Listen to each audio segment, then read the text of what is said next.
I would like in this video to give an example of how self-inquiry can be exercised in any moment and how simple it can be to use the mind to ask questions towards awareness and for awareness ourself to answer those questions.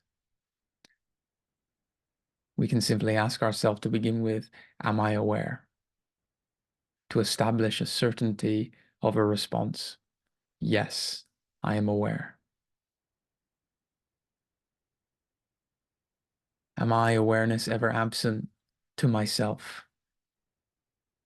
That is, am I awareness ever aware of the absence of awareness? No.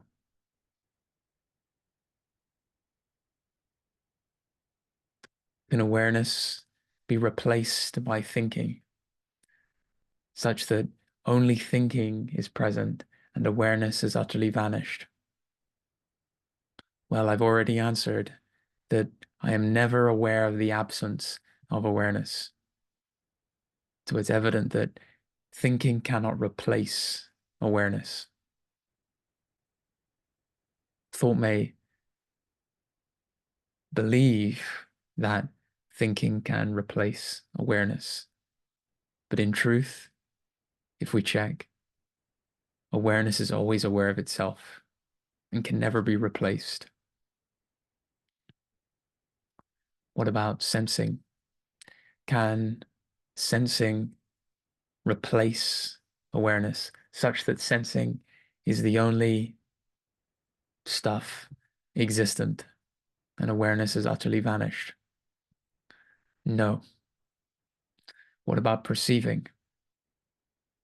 That is the entire phenomenal cosmos that appears in our perception. Can that replace awareness such that only the current perception is present and awareness has utterly vanished? No.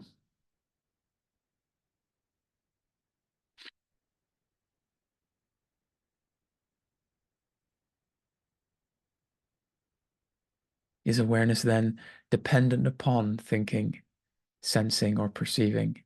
That is, thoughts, sensations, or perceptions? The mind, the body, and the cosmos. Well, awareness is ever present, is always aware of itself. Is awareness always aware of thoughts? No. Thoughts appear and disappear. There are gaps between thoughts, and awareness remains.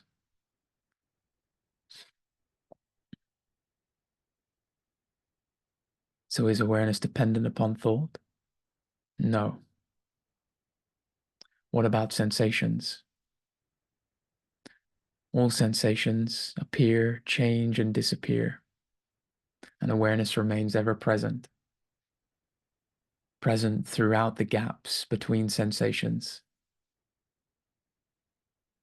So awareness is not dependent upon sensations for its presence to be.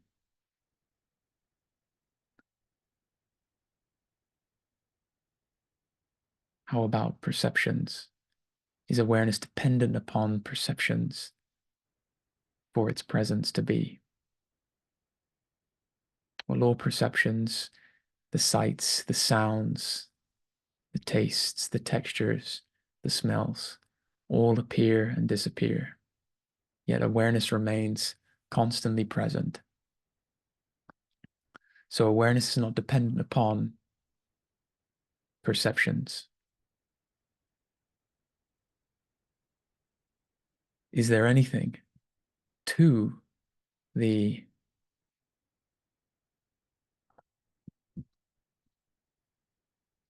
phenomena of the mind, the body, and the cosmos other than thoughts, sensations, and perceptions? No. Remove thought from the mind, and the mind utterly vanishes. Remove sensation from the body utterly vanishes.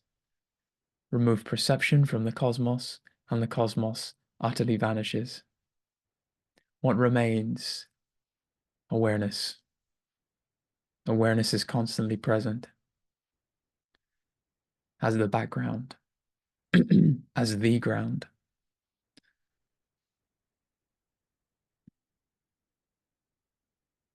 Is there a reality to awareness? Or is awareness an ephemeral illusion or an imagining? Awareness is absolutely real. There is an absolute reality to being aware. It is not imagined and it is not an illusion. Right this moment, being aware is an absolute certainty.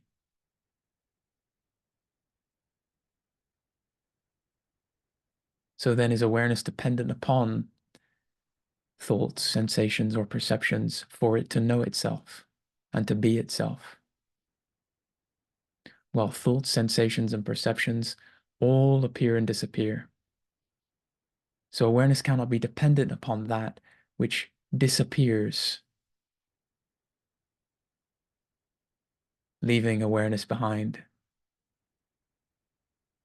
Just as this screen is clearly not dependent upon the image, for the screen remains after the image has disappeared. So awareness is not dependent upon thoughts, sensations, perceptions. It's not dependent upon the mind, the body, or the cosmos. Is there anything else left in our experience that awareness can be dependent upon? If we survey our experience, all we find are four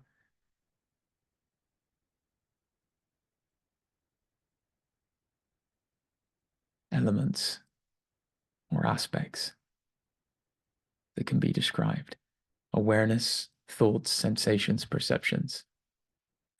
So when thoughts, sensations, and perceptions have vanished, there is only awareness.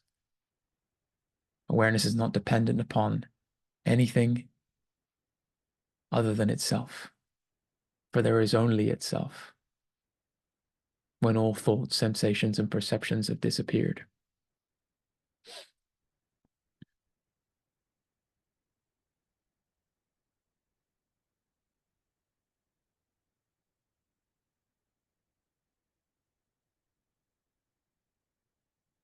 Now, to check the nature of this awareness. Is this awareness an object to itself? That is, does awareness experience itself at a distance from itself? No, awareness is at itself.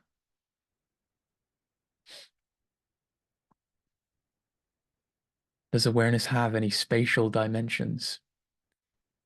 What is the length of awareness? What is the width of awareness? What is the depth of awareness? What is the height of awareness? See that awareness does not have a length, a breadth, or a width. Length, breadth, and width and height are qualities of perceptions. They are not qualities of awareness.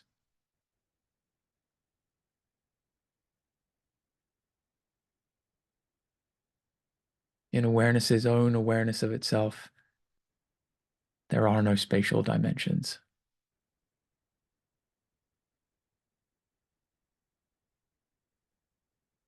Is there a duration between awareness and itself? Well, awareness is already present at itself, simply being itself. There is no duration of time that elapses between awareness being itself and being itself, aware of itself and aware of itself. There's no interval between itself and itself.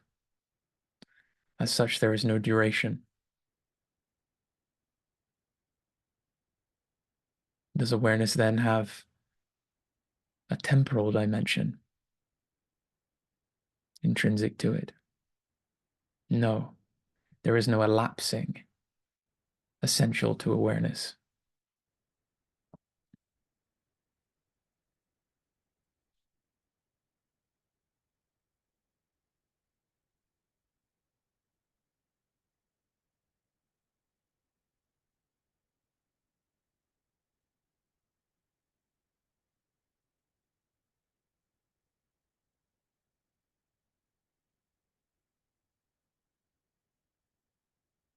Does awareness have a gender? No. Gender pertains to the appearance of the body. But being that awareness is not dependent upon the appearance of the body or of a mind-made self-image or perceptions of other bodies, awareness does not have a gender.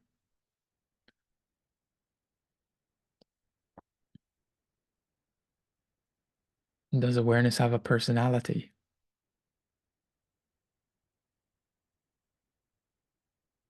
Or personal characteristics? No. Personality or personal characteristics are expressions of the body, the mind. And as awareness is not dependent upon the body and the mind, awareness does not have a personality or personal characteristics.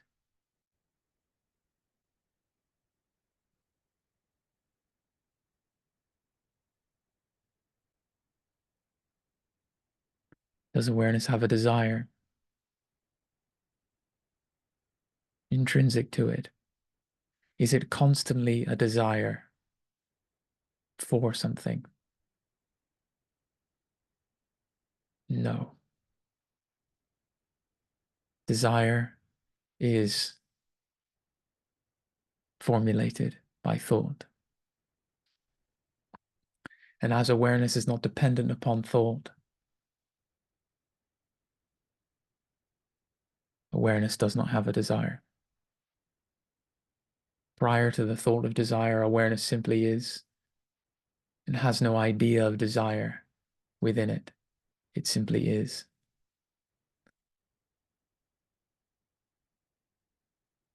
Is awareness afraid? No. Fear is an idea that is formulated by thought and appears subsequent to the already here-ness of awareness. As such, awareness is not dependent upon the appearance of the idea of fear. Within awareness's own essential awareness of itself, there is no fear.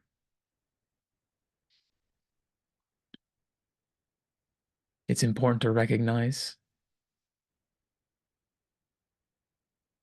are these answers always true? Do they refer to an ever-present truth, or are they only temporarily true? Well, is awareness always what it is? Yes. So is its nature always the same? Yes. Changes occur only in the realm of manifestation. That is, as the thoughts, sensations, perceptions. But awareness is not dependent upon the manifestation of thoughts, sensations, and perceptions. Awareness is unchanging. It is always what it is.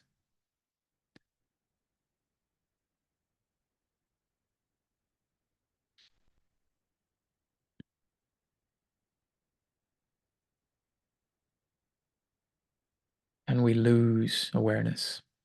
Can awareness lose itself?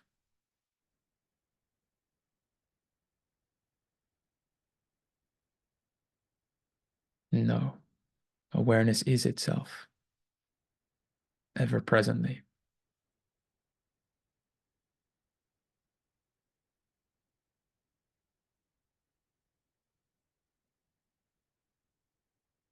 Now, is there an edge of awareness beyond which there is something else that coexists with awareness?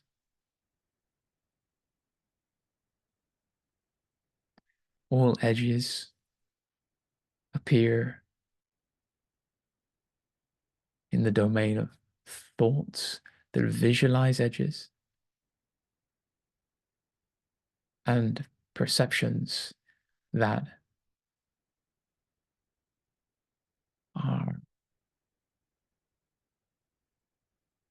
coalescing formations of apparent edges, like the apparent edge of this screen. But being that awareness is not dependent upon, and therefore not limited by, thoughts and perceptions,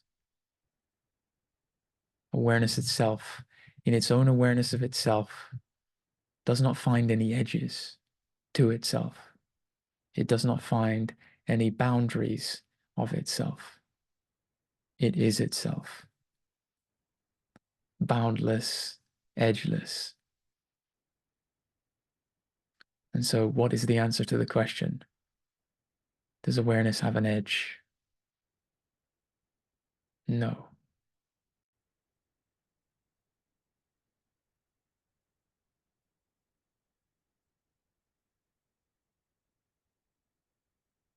Is there more than one awareness present now? There may be a seeing of this body speaking on this screen, but experientially, is there more than one awareness present? No. Is there any evidence experientially that there is an awareness located inside this body of Samuel? Or is it rather the case that there is only one awareness in which this body of a Samuel appears? That one awareness being you.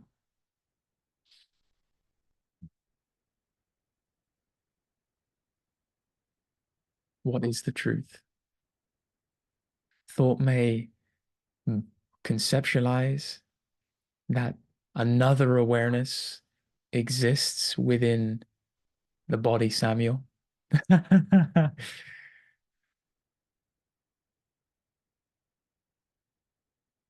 But does such a concept reflect the reality of the experience now? No. No such evidence of another awareness is present. There is only one awareness, you, I.